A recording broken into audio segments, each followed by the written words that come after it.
E boa tarde, Lima. Boa tarde. Me tirando do meu sossego às 3 horas da tarde de um sábado. Muito bem. Muito bem. Vamos lá. Estou aqui com a igreja e a gente está caminhando junto, né? Acabamos de concluir o nosso raciocínio de teologia bíblica do discipulado no Antigo Testamento e vamos adentrar aí nessa nova era, né? No Novo Testamento.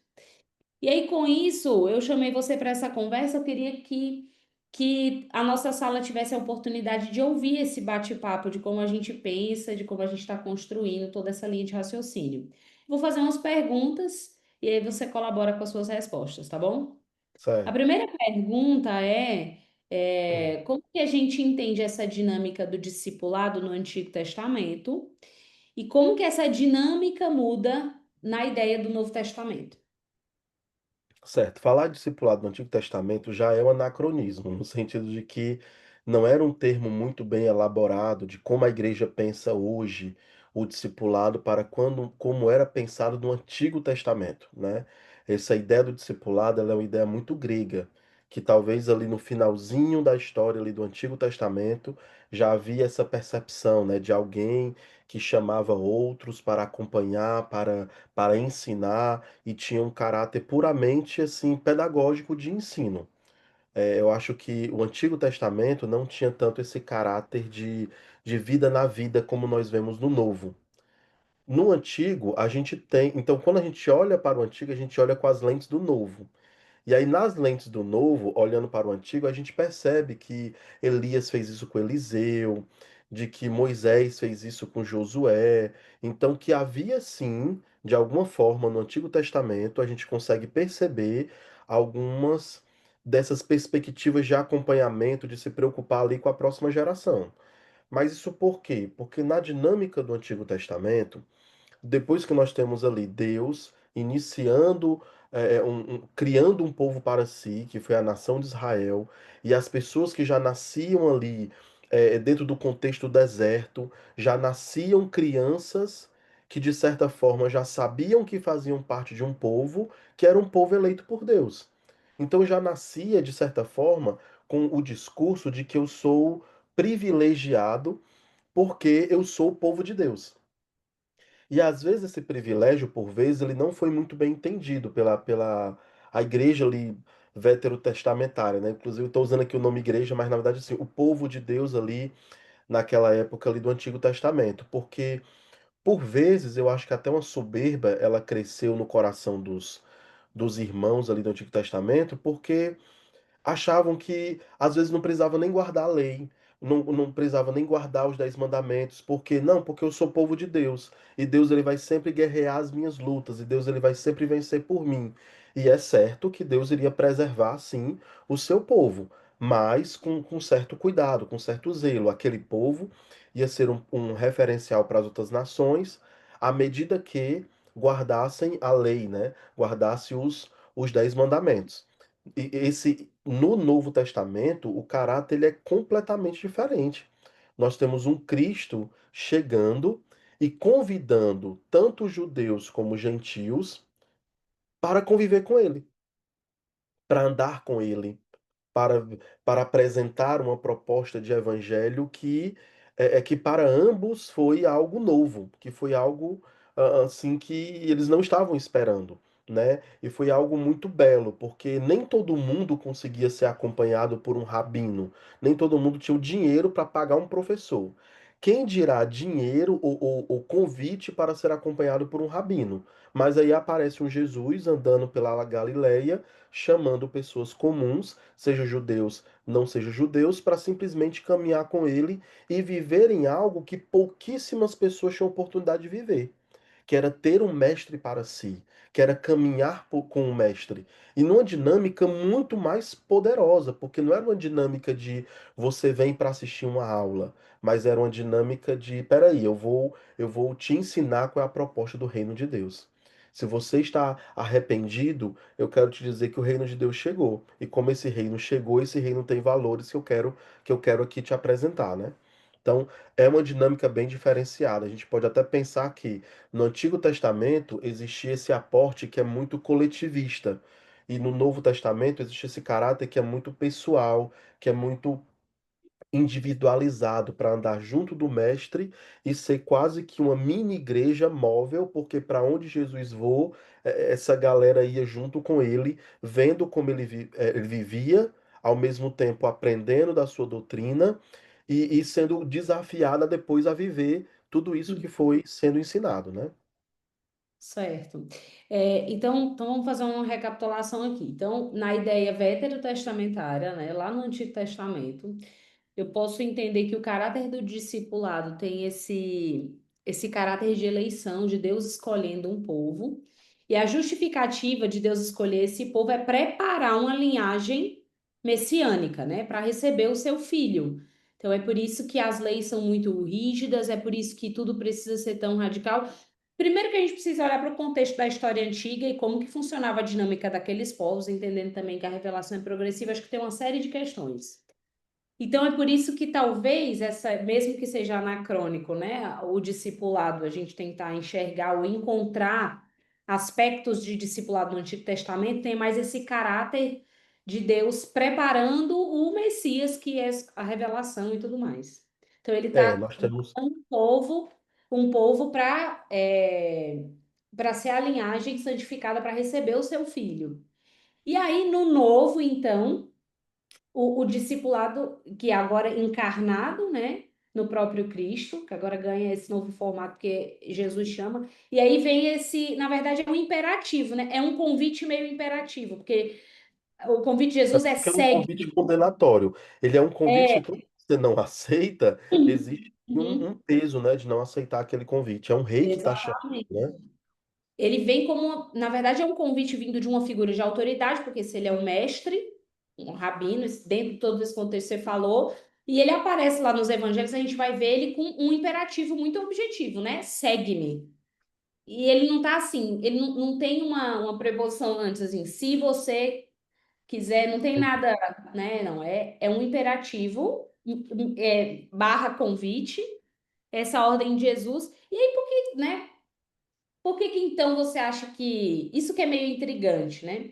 Esse caráter de esse imperativo convite no Novo Testamento, por que será que ganha esse formato na pessoa de Cristo, né? Assim, como eu estava dizendo, no antigo existe a beleza de ser aqui uma nação toda que está sendo preservada, inclusive em momentos de guerra, em momentos difíceis. Não, ela continua sendo preservada. Inclusive depois daquele momento em que as nações, em que as 12 tribos são separadas no grupo de 10 tribos do norte e 2 tribos do sul, Deus ele preserva as tribos do sul, porque era de lá que viria o Salvador. Existe esse caráter de preservação. E a gente vai encontrar, talvez, um aspecto do discipulado em algumas figuras, como Moisés e Josué, como Elias e Eliseu, se a gente for olhar para o formato do Novo Testamento. O Novo Testamento ele traz um caráter completamente diferente, porque ele é muito pessoal, ele é muito relacional. Ele é um convite que vai se estender para todos. Ele não é para uma, ele nem é só para um grupo. Outra coisa que é importante salientar, nós estamos falando de um convite que antes era feito apenas homens que iam estudar ali a lei, a Torá, e agora no Novo Testamento a gente tem mulheres sendo convidadas também para estarem caminhando com Cristo, né? Então é um outro caráter, é um outro momento. E é isso porque, e é aí que você vê essa beleza do Novo Testamento e como cada autor vai tentar apresentar a Cristo, né? Eu já vou pegar o gancho disso que você está falando. Eu queria que você falasse disso, eu achei muito interessante, né? Por que quatro evangelhos, né? Como que essas quatro percepções diferentes, na verdade, três sinópticos, né? Exatamente ali os Sim. mesmos relatos vistos de pontos de vista diferentes, João um caráter mais teológico, mas por que quatro diferentes discípulos, diferentes escolaridades, diferentes falando ali sobre a vida do mestre e o que que a gente pode aprender, vendo que o Novo Testamento já começa justamente com os quatro evangelhos. Na verdade, nós temos muitos evangelhos de Jesus, não são só quatro, né? Mas a igreja, ela entendeu que os quatro textos que eram inspirados pelo Espírito Santo, como atestando pessoas que conseguiram apresentar o Jesus, o Cristo, da maneira correta, inspirada pelo Espírito Santo, os quatro relatos. De Mateus, que foi um apóstolo, de Marcos, que foi discípulo de um apóstolo, foi discípulo acompanhado por Pedro, Lucas, que foi acompanhado por Paulo, e João, que foi um apóstolo. Então, todos esses quatro relatos, eles são relatos de fontes, ou que andaram diretamente com Cristo, ou que andaram com pessoas que foram discipuladas diretamente por Cristo, o que traz um peso de confiabilidade muito maior a essa revelação. E aí a igreja entende que esses quatro relatos, eles expressam muito bem quem ele é. Dentro, cada um dentro da sua própria, ah, da, do destinatário para o qual estava escrevendo, para quem estava escrevendo. E é interessante porque Mateus ele foi um texto escrito para judeus. Tanto que ele é apresentado como o primeiro, apesar de não ter sido o primeiro a ter sido escrito, no nossa Bíblia ele é colocado ali como primeiro, porque ele é o livro que mais vai fazer citações do Antigo Testamento, mostrando que o Cristo que ele está apresentando ali ele cumpre as promessas que foram feitas no Antigo Testamento. Por isso que ele foi escolhido ali na nossa Bíblia para ser o primeiro livro do Novo Testamento. Mas você tem então um livro escrito para judeus, mas quando você olha para Marcos, para Lucas e para João, aí esse público ele é muito mais diversificado. Marcos, Lucas e João estão escrevendo para judeus também, ou que estavam na época da diáspora, ou que estavam ali espalhados pelo o Império Romano, ou então para um grupo de judeus que não tiveram presente no momento do Pentecoste. Então eles estão escrevendo para grupos diversos, como Lucas, que talvez esteja escrevendo muito mais para gentios. Então você tem essa pluralidade porque você está apresentando o mesmo personagem para diferentes pessoas. Agora, o que que a gente pode falar de cada um desses evangelhos, né? De que Mateus, ele apresenta um tipo de Jesus. Ele está falando do Jesus que ele é rei. Essa, quando ele foi escolher apresentar Jesus, o principal aspecto que ele quis ressaltar é que Jesus, ele é rei. Por quê? Porque ele é filho de Davi. Então ele é esse cumprimento da promessa que foi feito de alguém que teria um trono e esse trono iria perdurar para sempre. O discipulado, no livro de Mateus, ele tem esse caráter de seguir, o caráter da obediência, de responder a esse convite, e o caráter também de deixar mais claro quais são os aspectos do reino de Deus, quando você vê ali no Sermão do Monte, capítulo 5, 6 e 7 de Mateus. Então, o grande evangelho que missiologicamente foca o discipulado é o evangelho de Mateus. Se a gente for para o livro de Marcos, a gente tem o Jesus sendo apresentado como aquele que é o servo sofredor. Ele é filho de Deus, ele é filho de Deus, isso Marcos ele deixa muito claro que ele veio para dar a vida dele em resgate de muitos, porque ele é filho de Deus, ele tem poder e autoridade para salvar estes, né? E ele apresenta esse servo sofredor, que ele é filho de Deus ao mesmo tempo, mas que ele está aqui para servir, para ser esse exemplo para nós de alcance. E aí a missão no livro de Marcos, o foco dela é a proclamação, é o querigma, é a evangelização, é alcançar os povos. Se a gente for Agora, encontrar um aspecto só uma pausa para você definir para todo mundo aí o que é querigma. Acho que isso é teológico demais. pronto, a palavra querigma significa proclamação. Então é esse aspecto de se Marcos está preocupado com o discipulado, que é vamos se sentar e vamos ensinar, Mateus. Isso, Mateus. Marcos está preocupado em vamos nos levantar e vamos Pregar o comunicar evangelho. o evangelho para outros povos. Essa é a preocupação dele, é comunicação, é o querigma, é a proclamação, é o anúncio alto. Ele é o Filho de Deus, ele é o servo sofredor, Ele ele veio veio para para dar a salvar, vida veio em dele. resgate de muitos. Exatamente, dar a vida dele pelo resgate de muitos. O discipulado no livro de Marcos, ele tem o aspecto da negação de si mesmo, de tomar a cruz e de seguir, né? Ou seja, estar preparado para morrer. Essa é a ênfase do discipulado em Marcos.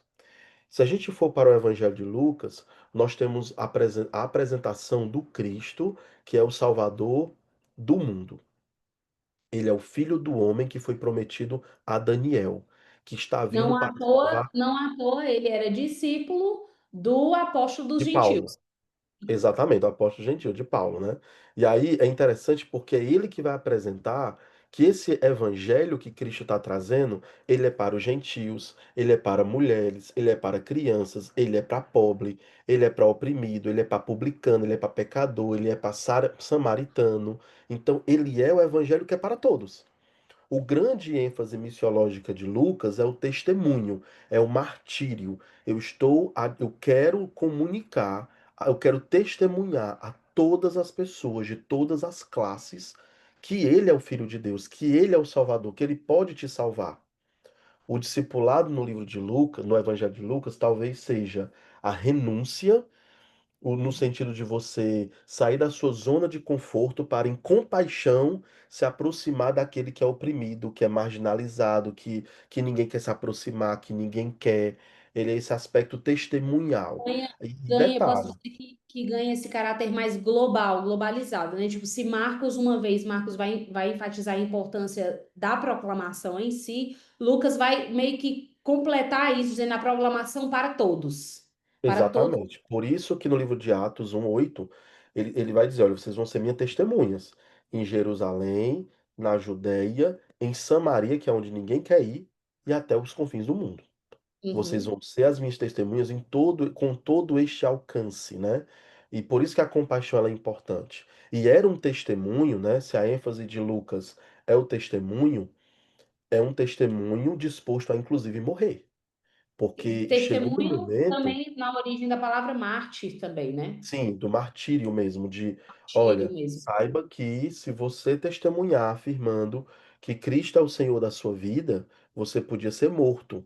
Se você dissesse que ele ressuscitou, você podia ser morto. Então você era testemunha dessa ressurreição, desse homem que estão falando que morreu e ressuscitou, nós somos testemunha. E por causa disso nós estamos comunicando para todos, porque todos precisam saber que ele tem poder para salvar. E por fim, Agora, João. como você disse, né? João, ele é o evangelho diferentão. Se o Mateus, Marcos e Lucas são chamados de evangelhos sinóticos porque eles são muito parecidos e similares, o de João ele é completamente diferente. Cristo, ele é mais teológico, né? Cristo, ele é o verbo, ou seja, ele está apresentando Cristo como Deus. Cristo, ele é o Cordeiro, ele é o sacrifício de Deus, nesse aspecto teológico. Ele é o Filho eterno de Deus.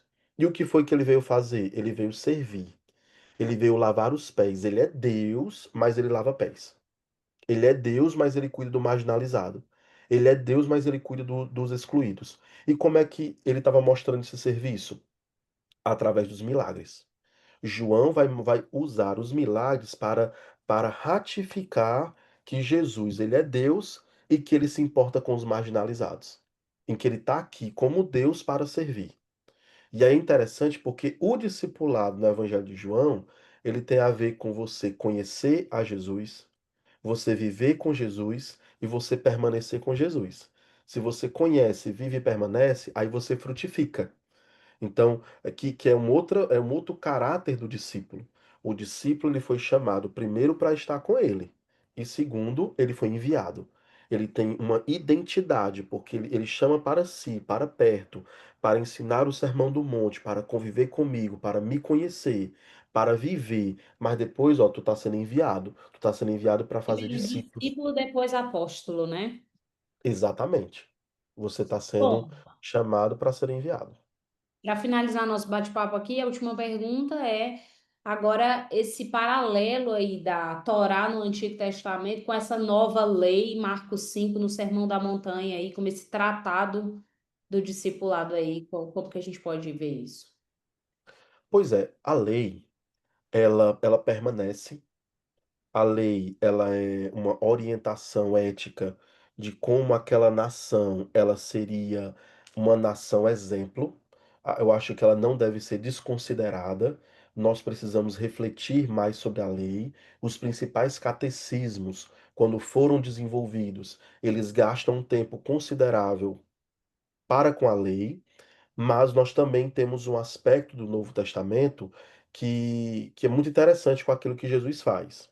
Quer dizer, no livro de Mateus, no capítulo 4 termina o capítulo 4 ainda falando do comecinho do ministério de Jesus, dizendo que ele realizava milagres e que multidões vinham de outros países, de outras regiões para estar com ele.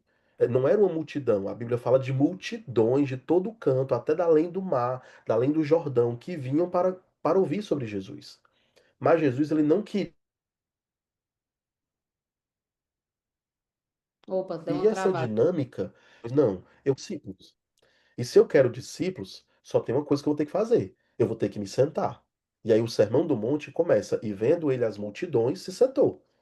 E quando ele se sentou, ou seja, como alguém que vai ensinar, porque para fazer discípulos tem que ensinar, aí a Bíblia diz que os discípulos se aproximaram dele. Ou seja, aquele que de fato não quer ser multidão, quer ser discípulo, tem essa preocupação de estar perto do mestre e aprendendo. E aí, quando ele se senta, ele começa a trazer o Sermão do Monte, que foi um verdadeiro, uma apresentação de um reino que parece que está de ponta cabeça. Por quê? Porque é o Uhum. reino que feliz são aqueles que são pobres de espírito. Como assim, feliz é ser um pobre? Não, mas não é qualquer tipo de pobre.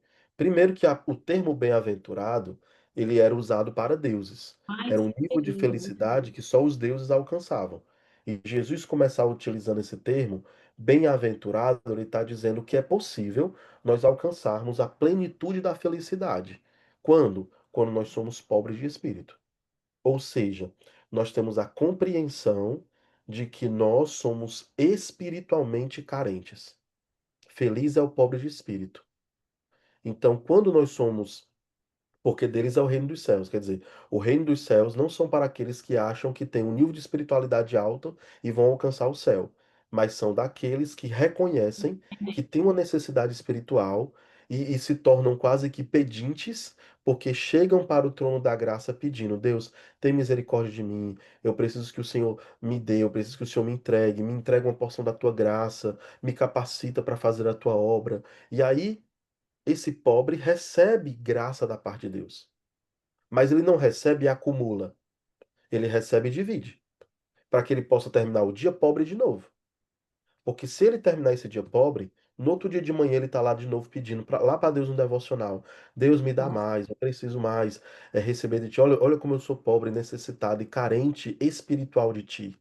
E aí Deus derrama essa graça que a gente vai e compartilha. Então, é uma revolução, porque são ideias que não existiam. Que é. só a É algo sabedoria, totalmente novo, né? sim, que só a sabedoria da cruz pôde trazer através do ministério de Jesus. E aqui nós estamos falando apenas do primeiro tópico. Mas ele continua isso falando sobre os que choram, sobre os misericordiosos. Então você tem uma dinâmica relacional muito profunda. É como se Jesus ele fosse lá na raiz, lá no âmago do ser, para tentar resolver um problema que está lá no coração. E só Que a Deus poderia lei, ter essa ela, sabedoria, né? Esse conhecimento. Só Ele, o sim, Criador, né? e é esse paralelo que eu quero fazer. A lei, ela transmitia da minha mente para que eu entendesse a verdade, para que essa verdade descesse para o coração.